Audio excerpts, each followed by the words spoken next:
గత ప్రభుత్వ హయాంలో జీవో నెంబర్ 58, 59 అని ఒక 2 జీవోల ప్రకారం నిరుపేదలు ఎవరైతే ప్రభుత్వ భూమిలో ఇల్లు లేని వారు ఇల్లు కట్టుకొని నివసిస్తుంటే, అంటే ఇల్లు అంటే పక్కా ఇల్లు, అది బేస్మెంట్ ఉండి స్లాబ్ కానీ రేకుల షెడ్ కానీ దానికి ఉండి కరెంటు కనెక్షన్ ఉండి అది కూడా 2014 ముందు అక్కడ ఇల్లు కట్టుకొని ఉంటేనే వాటిని రెగ్యులరైజ్ చేస్తాము అనేది ప్రభుత్వం చెప్పింది.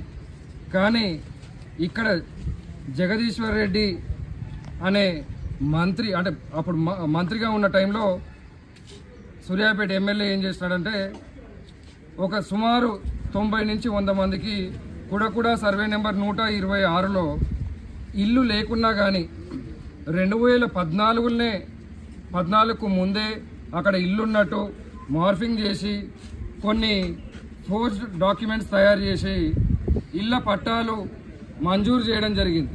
అంటే మంజూరు చేయడానికి జగదీశ్వర్ రెడ్డి ఏం చేసిందంటే ఇక్కడున్న లోకల్ ఎంఆర్ఓ, చివెంల ఎంఆర్ఓని, అప్పటి ఆర్డీఓని, అప్పటి జిల్లా కలెక్టర్ ఎస్ వెంకట్రావుని, ఈ ముగ్గురు కలిసి వెంకట్రావు కలెక్టర్ బంగ్లాలో నైట్ 12 గంటలకు కూర్చొని ఇవన్నీ కూడా, అంటే లాగిన్ నైట్ 12 గంటల నుంచి అని నేను క్లియర్గా చెప్తున్నా అంటే ఎంఆర్ఓ ఆఫీస్ లాగిన్లో ఎప్పుడు లాగిన్ అయినరు, ఎక్కడి నుంచి లాగిన్ అయినరు, ఏ టైంకి అప్లోడ్ చేసినారు, ఏ ఫైల్ అయినా కానీ అది మీ సేవలో మీరు అప్లోడ్ చేసిన డాక్యుమెంట్ కూడా ఏ టైంలో డౌన్లోడ్ చేసిన అనేది కూడా టైంతో సహా ఉంటుంది. అయితే ఇక్కడ జరిగింది ఏంటి అంటే కొంతమంది జెడ్పీటీసీ, ఎంపీటీసీ, వార్డు మెంబర్లు, అలాగే బీఆర్ఎస్ ముఖ్య నాయకులు, జగదీశ్వర్ రెడ్డి బినామీలు, కొందరు రియల్ ఎస్టేట్ ఏజెంట్లు, కొందరు 100 గజాలు కాకుండా సుమారు 1900 గజాలు, 1000 గజాలు, ఇంకొందరికి 1000 గజాలు, కొందరికి 700 గజాలు, కొందరికి 800 గజాలు, కొందరికి 460 గజాలు, 430 గజాలు. అంటే జీవో నెంబర్ 58, 59 ప్రకారం ఏంటంటే జీవో నెంబర్ 58లో ఎక్కడ కూడా 150 గజాలకు లోపు ఉన్న వాటికి ఫ్రీగా రెగ్యులరైజ్ చేస్తారు. వాటిని వాళ్ళు ఎప్పుడు కూడా అమ్ముకోలేరు అనే ఉద్దేశంతో ఏం చేస్తారంటే జీవో నెంబర్ 58లో ఉంటే మేము ఈ ల్యాండ్ని, ఈ భూమిని మేము అమ్మలేం కాబట్టి 150 గజాలున్నా, 130 గజాలున్నా, 120 గజాలున్నా వాటిని 59 జీవో కింద పెట్టి అప్పటి కలెక్టర్ కూడా ఇది ఏం జరిగింది అని తెలిసినా కానీ ఇల్లీగల్గా చేసిండు అని చెప్పడానికే 58లో చేయాల్సిన వాటిని కూడా 59లో చేశాం. అదే కాకుండా 2000, అంటే ఇప్పుడు కొందరు ఏజ్ అలా ఎరకల కౌశిక్ రెడ్డి అని ఒక అతను ఉన్నాడు. అతను ఎవరంటే జగదీశ్వర్ రెడ్డికి బినామీ. జగదీశ్వర్ రెడ్డి గుంటకల్ల సునీతారెడ్డి గారికి వాళ్ళ చెల్లె కూతురు ఎవరో కానీ చెల్లె కొడుకు, వాళ్ళది ఖమ్మం నుంచి ఆయన డేట్ ఆఫ్ బర్త్ చూస్తే 92 ఉంది, 1992 కూడా అడవిలోకి వచ్చి ఈడ అప్పట్లోనే ఇల్లు కట్టిండంట ఆయన. మరి ఈడ జగదీశ్వర్ రెడ్డికి టికానా లేని టైంలోనే 2013లోనే ఎరకల కౌశిక్ రెడ్డి అనే ఆయన వచ్చి ఆయన 20 ఏళ్ల వయసులో కష్టార్జితంతో ఇక్కడ గూడి చేస్తే పాపం ఇప్పుడు మాయమైంది, అది కనపడకుండా పోయింది. అయితే ఇక్కడ వీళ్ళు చెప్పిన 100 ఇళ్లలో నిజంగా బాధితులు, నిజంగా ఎవరైతే రెగ్యులరైజ్ చేయాలో వాళ్ళలో చాలామంది ఉన్న వాళ్ళ అన్నీ రిజెక్ట్ అయినాయి. కొందరికి జెన్యున్గా ఉన్న వాళ్ళకు 14 మందికి మాత్రమే యాక్సెప్ట్ అయినాయి. ఇప్పుడున్న కొత్తగా వచ్చిన కలెక్టర్ గారు కానీ, ఆర్డీఓ గారు కానీ, ఎంఆర్ఓ గారు కానీ వాటిపైన ఎంక్వైరీ చేస్తున్నాం, వీటన్నిటిని రద్దు చేస్తామంటున్నాం. ఇక్కడ రద్దు చేయడం అనేది పాయింట్ అసలు కానే కాదు.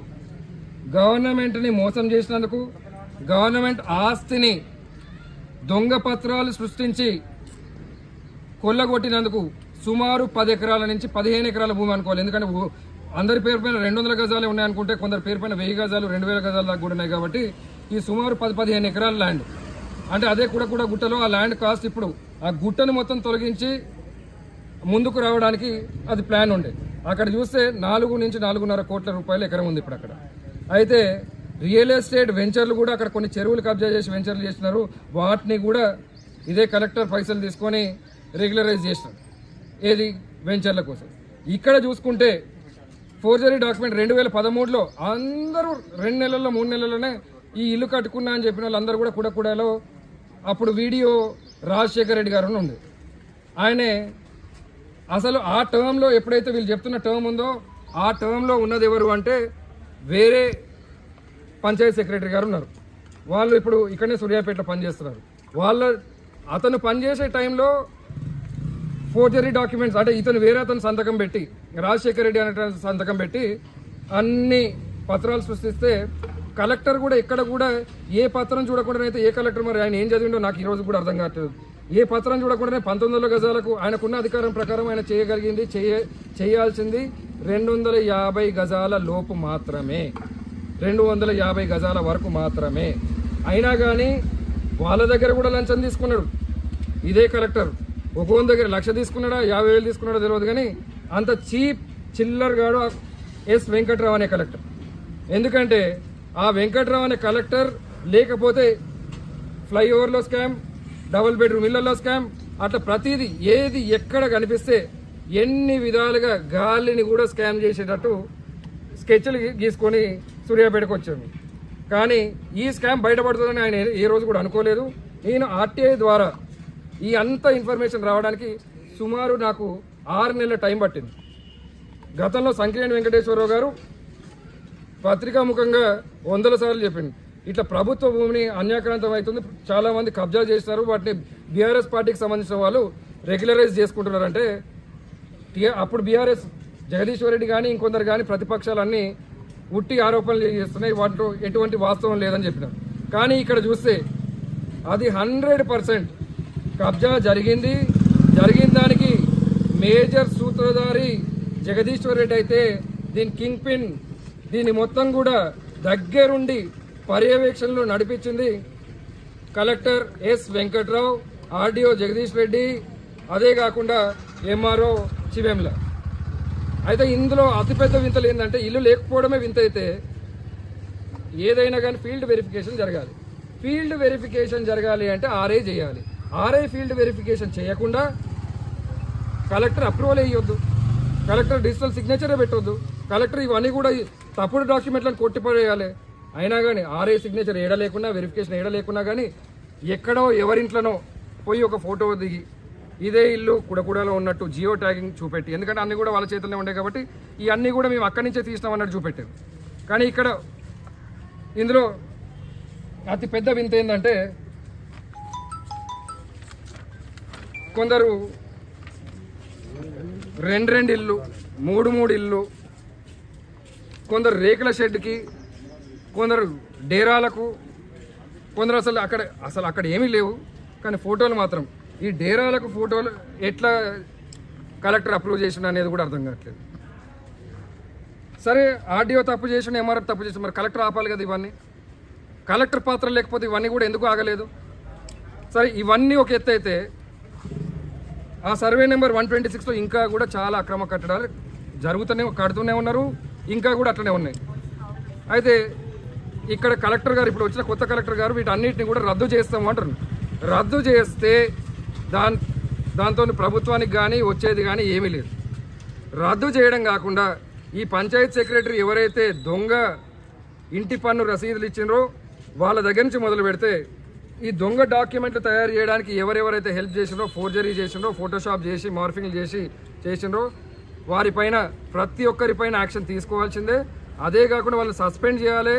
వెంకట్రావు అనేట ఆయన ఏడున్నా లేకపోతే ఇక్కడి నుంచి పోయిన ఆర్డీఓ ఏడున్నా కానీ వారిని తక్షణమే విధుల నుంచి తప్పియాలి. ఎందుకంటే వాళ్ళు ఈడ కబ్జా చేసుకోవచ్చు అనే విధంగా జగదీశ్వర్ రెడ్డి ఒక స్కెచ్ చేసినారు. అదే కాకుండా డబుల్ బెడ్రూమ్ ఇల్లు ఏదైతే సూర్యాపేటలో డ్రా తీసినారో కట్టినవి 380, ఇచ్చినవి 804. అయితే ఇది కూడా ఈ ఎస్ వెంకట్రావు ఎవరైతే కలెక్టర్ ఉన్నాడో సూర్యాపేట జిల్లా కలెక్టర్, ఈయన ఆధ్వర్యంలోనే ఆ స్కామ్ కూడా జరిగింది. ఆ స్కామ్ ఎలా జరిగింది అనే దానికి కూడా నైట్ 12 గంటలకు ఇది ఏదైతే వీళ్ళందరికీ కూడా నైట్ అయితేనే మనం ఎవరు రాడు ఎవరు అడగరు మనని నైట్ 12 గంటలకు డ్రా తీసే స్టేజ్ పైన కలెక్టర్ లేడు, వీడియో రికార్డింగ్ లేదు.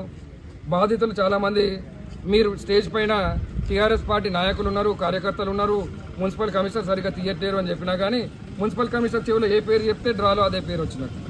గతంలో ఈడ సంకినేని వెంకటేశ్వర గారు ఇదే TV9 ముఖంగా ఇక్కడ ఒక ప్రోగ్రాం జరుగుతుంది, అందులో కూడా క్లియర్గా ఎవిడెన్స్ ద్వారా చెప్తే కూడా అప్పటి ప్రభుత్వం, అప్పటి ఎంపీ బడుగు లింగయ్య యాదవ్ గారు కూడా ఏమన్నారు, లేదు ఎంత బుట్టగా మేము చాలా పారదర్శకంగా ఎవరూ చేయలేని విధంగా మేము సూర్యాపేటలో చేసినామని చెప్పింది. ఇప్పుడు మరి జరిగిన స్కామ్ అనేది ఆర్డీఓ ఒప్పుకుంటూనే ఉన్నాడు, కలెక్టర్ కూడా ఒప్పుకున్నాడు కదా. ఇక్కడ సూర్యాపేటలో డబల్ బెడ్రూమ్లలో స్కామ్ జరిగింది. అంటే కట్టిన ఇల్లు తక్కువ ఇచ్చిన ఎక్కువ. ఆ డబల్ బెడ్రూమ్లు 804 ఏవైతే ఉన్నాయో అవి కూడా రద్దు చేయాలి. ఎందుకు రద్దు చేయాలి అంటే అవి ఇల్లీగల్ పద్ధతిలో డ్రా తీయడం జరిగింది కాబట్టి అవి కూడా రద్దు చేయాలి. భారతీయ జనతా పార్టీ తరఫున ఈ ఎవరైతే ఉన్నారో ఫోర్స్ డాక్యుమెంట్ తయారు చేసిన వాళ్ళు కానీ లేకపోతే దీనికి సూత్రధారులు కానీ పాత్రధారులు ఎవరెవరైతే ఉన్నారో కలెక్టర్ దగ్గర నుంచి జగదీశ్వర్ రెడ్డి కానీ ఆర్డీఓ కానీ వీళ్ళందరిపైన కూడా లీగల్గా యాక్షన్ తీసుకోవాలి. వీళ్ళపైన అక్రమంగా ఇవన్నీ చేసినందుకు తప్పులు చేసినందుకు వీళ్ళ పైన కేసులు ఫైల్ చేయాలి. అప్పుడే ఈ పోరాటం భారతీయ జనతా పార్టీ ప్రజల తరఫున చేస్తున్న ఈ పోరాటం ఆగుతుంది.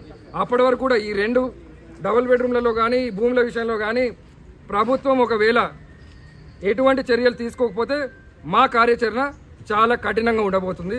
తప్పకుండా భారతీయ జనతా పార్టీ తరఫున ప్రతి పేదోడికి న్యాయం జరిగేంత వరకు ప్రతి అర్హుడికి అది డబుల్ బెడ్రూమ్ ఇల్లు కానీ అది ఇట్లాంటి పట్టా కానీ ఏదైనా కానీ వచ్చేటట్టు భారతీయ జనతా పార్టీ కొట్లాడుతుంది.